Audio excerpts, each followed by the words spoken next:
are three types of scripts used in Japanese writing system.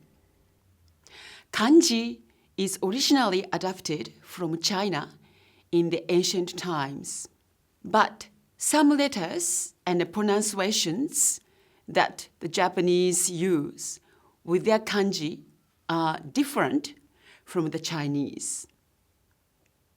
The meanings of the letters are generally similar.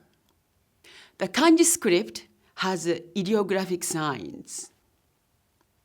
The script is predominantly image-based, with a meaning relating to humans, society, nature, and the world. For publications and written communication, normally up to 2,000 kanji letters or more are used.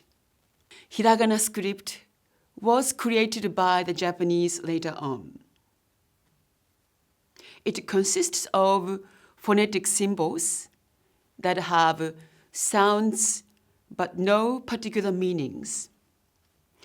Young Japanese children start reading and writing with hiragana when they begin primary education, and then katakana, and further on the kanji script.